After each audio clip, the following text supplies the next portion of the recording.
मतलब शहर है, ठीक है, और 10 गो नदी है, ठीक है ना। तो इसका कोई ना कोई शहर कहीं ना कहीं किसी ना किसी नदी के किनारे बसा हुआ है, ठीक है। तो पहला है अयोध्या। अयोध्या किस नदी के किनारे बसा हुआ है? मथुरा, यमुना। लखनऊ, गोमती नदी ना। कानपुर, यमुना नदी। हैदराबाद, तुलसी नदी। श्रीनगर, झेलम नदी ना। नासिक, किस नदी? गोदावरी नदी। हरिद्वार, किस नदी? गंगा। कोलकाता, किस नदी? हुगली नदी। सूरत, ताप्ती नदी। तो कहीं ना कहीं कोई ना कोई शहर किसी न किसी नदी के किनारे बसा हुआ रहता है।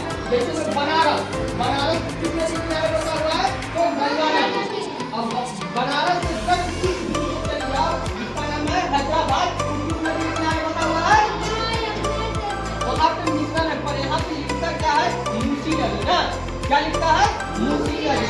अगर तुम लोग को ठीक है, हम जमना रहते हो, जमना किस नदी के किनारे बसा हुआ है?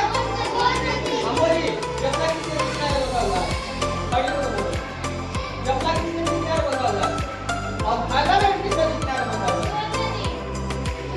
महुआ नदी किस नदी के किनारे बसा हुआ है?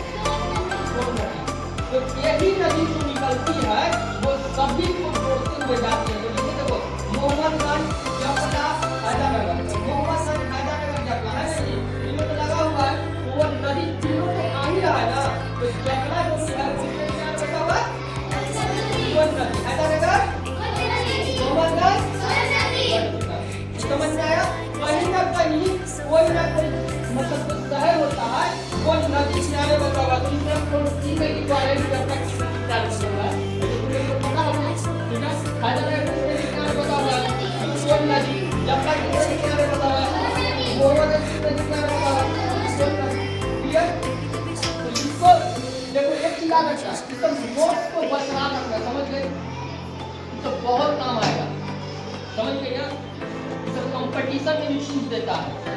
तो आज मान लीजिए 10 शहर का नाम होगा तो 10 नदी का नाम हो गया ना, तो 10 हो गया ना, याद हो जाएगा? Yes sir. Confirm? Yes sir. चलो ठीक है।